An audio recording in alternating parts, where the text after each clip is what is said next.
Jesus, in this incredible moment, he looks at him and he says, "Truly I tell you today, you will be with me in paradise."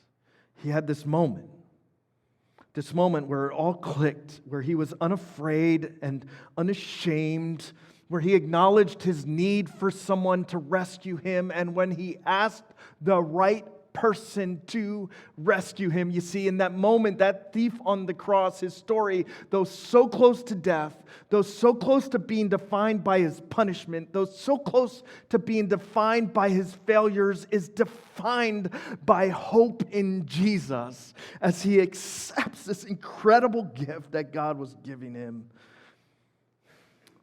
It was his moment. And maybe it's your moment too.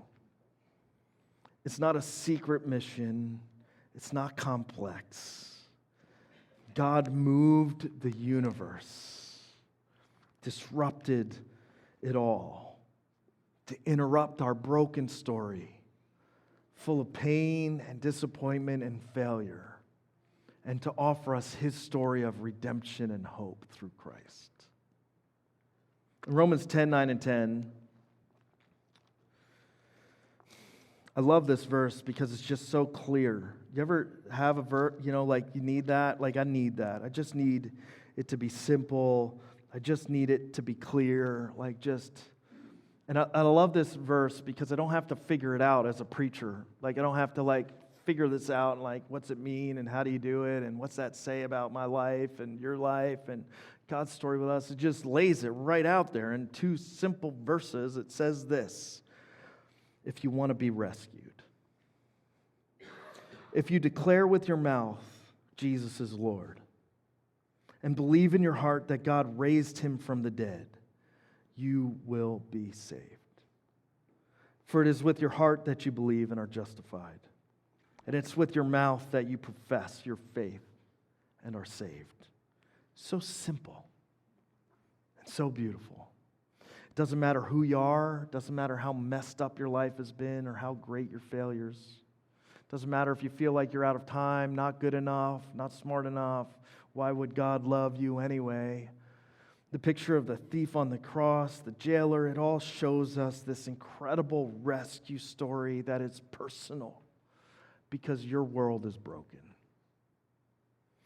And there comes a moment, like the thief on the cross, where you got to own it.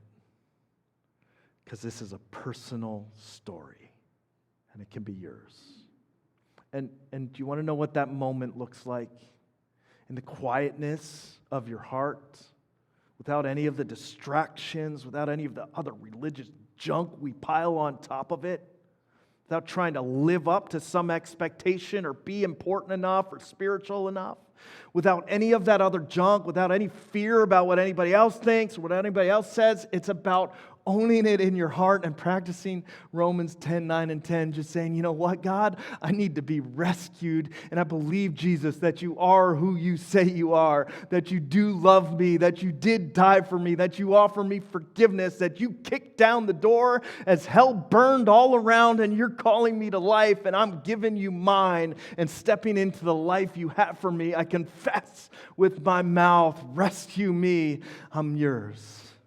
And in that moment, the greatest story, the rescue story, becomes your story.